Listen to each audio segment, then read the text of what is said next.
Hey, what's going on, everyone? Welcome to First Reaction TV. My name is J Mart. So tonight we're going to be watching an MSNBC clip of Stacey Plaskett being interviewed. She is asked about the weaponization of the federal government hearings that she has been sitting on. Listening to some of her answers really didn't go back to what my memory was telling me happened. So what I decided to do was go back and watch some of the hearings again and compare them with her answers. So what I did for you guys is I clipped some of the hearing footage in with some of her interview, and we're going to go back and forth and see if we can have some fun watching her answers and to see if what she's saying mostly is true or to see if it's just some more propaganda being distributed on MSNBC. So please hit that subscribe button. Stay tuned until the end. I appreciate you watching. All right, joining me now is the Democratic Representative Stacey Plaskett of the United States Virgin Islands. She's a member of the House Intelligence Committee and the ranking member for the new Select Committee on the Weaponization of the Federal Government. She also served as a House manager for the second impeachment trial of Donald Trump. And it is a pleasure again to have you here in the studio. Great to see you. It's always good to see you. You and I talked, I think it might have been the last time, about this select subcommittee that you're on the weaponization of the federal government. And I think we both agreed that we don't want to see the weaponization of the federal government, but we were not sure that this committee's intentions are pure as a driven snow. Where are you now that there's been a little bit of time? What is this committee doing, and what are you hopeful about, and what are you worried about? Well, I'm exhausted, but I am very now of the mind frame that this is really a political stunt. So now we're back again, no surprise. What else have they got to talk about? And the Republicans have brought in two of Elon Musk's public scribes.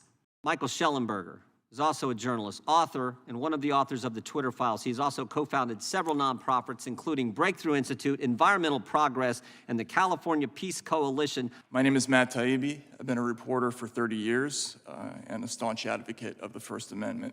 This is really a political stunt.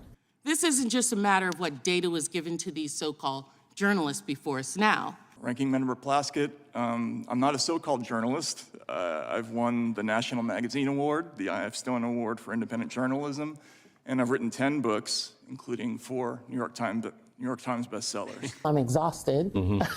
This is really a political stunt. I see the pressure that he is getting from those on the right, from others in the Republican Party who want this to be Benghazi 2.0. Mr. Chairman, I'm not exaggerating when I say that you have called before you two witnesses who pose a direct threat to people who oppose them. It's funny. Just as it was unacceptable for Kevin McCarthy to provide 41,000 hours of sensitive security footage to a biased talking head in an effort to rewrite what happened on January 6th. This is a new Republican playbook, apparently. Risk American safety and security to score political points. The gentlelady's words should be struck. We do not accuse witnesses of threatening others. That is out of line and outside the rules of this committee. That, and I can have an opinion. You don't get to determine what's struck down. I am very now of the mind frame that this is really a political stunt. We're focused not on the Biden administration or the Trump administration. In fact, just this morning, we released an exchange where Twitter talked about vetting the accounts of both Mr. Biden and Mr. Trump.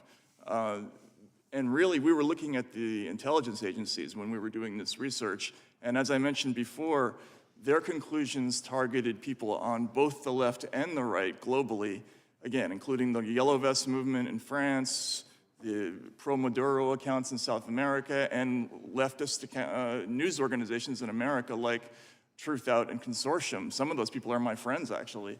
And we found those in intelligence lists that were passed on to Twitter, just as we found lists that included ordinary Trump supporters. What you just said undermines the premise of this select committee, which is that the federal government has been organized to weaponize against conservative voices.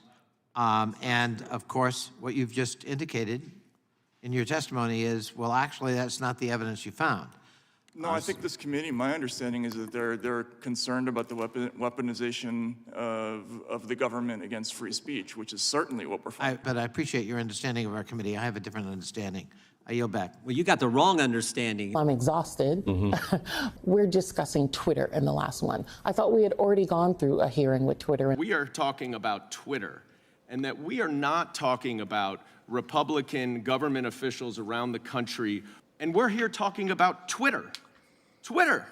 We are not talking about Donald Trump. Who want this to be Benghazi 2.0, of the mind frame that this is really a political stunt. But the Weaponization Committee looked at it. And the things that they were, first of all, you have journalists who put out a report that say that the emails that they have viewed are in fact the smoking gun that the federal government is looking at this. Chairman Jordan, Ranking Member Plaskett, members of the committee, thank you very much for inviting my testimony. Today, American taxpayers are unwittingly financing the growth and power of a censorship industrial complex run by America's scientific and technological elite, which endangers our liberties and democracy. I'm grateful for this opportunity to offer this testimony and sound the alarm over the shocking and disturbing emergence of state-sponsored censorship in the United States of America. The Twitter files, state attorneys general lawsuits, and investigative reporters have revealed a large and growing network of government agencies, academic institutions, and non-governmental organizations that are actively censoring American citizens, often without their knowledge, on a range of issues. It is important to understand how these groups function. They are not publicly engaging with their opponents in an open exchange of ideas. They aren't asking for a national debate over the limits of the First Amendment. Rather, they are creating blacklists of disfavored people and then pressuring, cajoling, and demanding that social media platforms censor, de-amplify, and even ban the people on those lists. Federal government officials, agencies, and contractors have gone from fighting ISIS recruiters and Russian bots to censoring and deplatforming ordinary Americans and disfavored public figures. Importantly, the bar for bringing in military-grade government monitoring and speech countering techniques has moved from, quote, countering terrorism to, quote, countering extremism to countering simple misinformation, otherwise known as being wrong on the internet. The government no longer needs a predicate of calling you a terrorist or an extremist to deploy government resources to counter your political activity. The only predicate it needs is simply the assertion that the opinion you expressed on social media is wrong. Well, I'm exhausted. This is really a political stunt. On Tuesday, the majority released an 18-page report claiming to show that the FTC is, quote, harassing Twitter. Oh my, poor Twitter. Additionally, they want to talk about the Federal Trade Commission that is looking at Twitter. The Federal Trade Commission entered into consent decree with Twitter long before Elon Musk came on board. And so the question is, why is Jim Jordan, why are these reporters so interested in doing the bidding of Elon Musk? The question I'm amazed hasn't been asked of the two of you.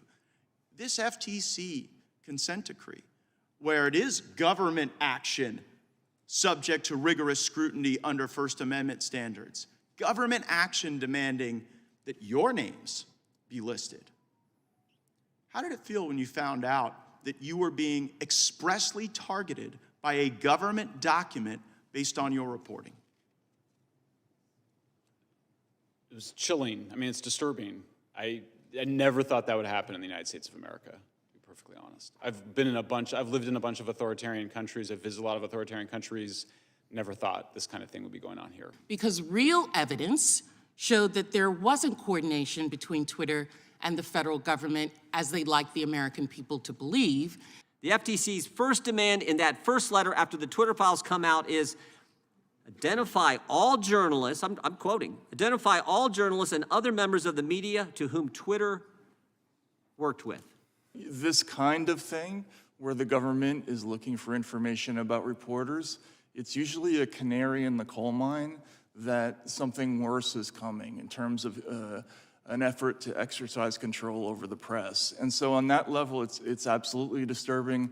Also, the Aspen Institute report that we published today, talked about today in the Twitter files thread, one of their recommendations was that the FTC be empowered to have unlimited power to search all data of private companies so that they could more freely and more accurately search the speech of ordinary citizens. Well, I'm exhausted.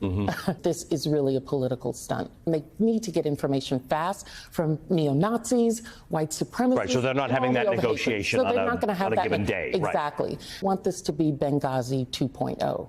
You have a journalist who put out a report that say that the emails that they have viewed are in fact the smoking gun that the federal government is looking at this. Well, let's just take that in context. First of all, they admitted to us that there were hundreds of thousands of emails that they saw. To release cherry-picked, out-of-context emails. So we believe that that's out of context.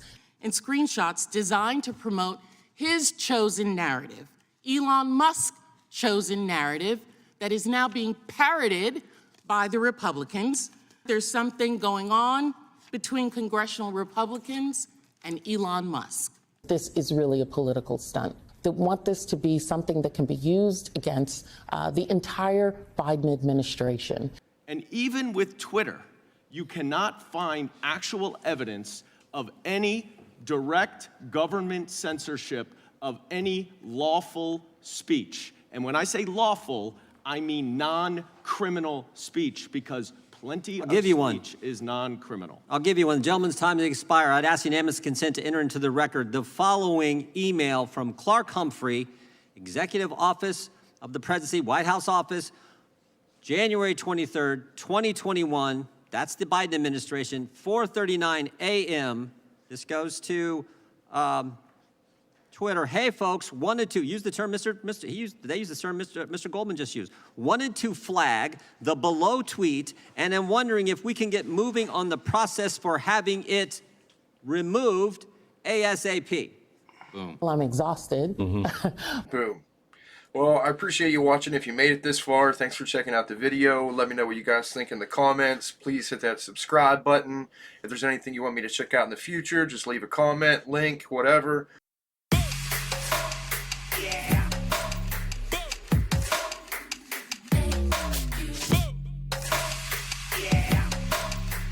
Mr. Schellenberger, you a Republican? No, I'm not.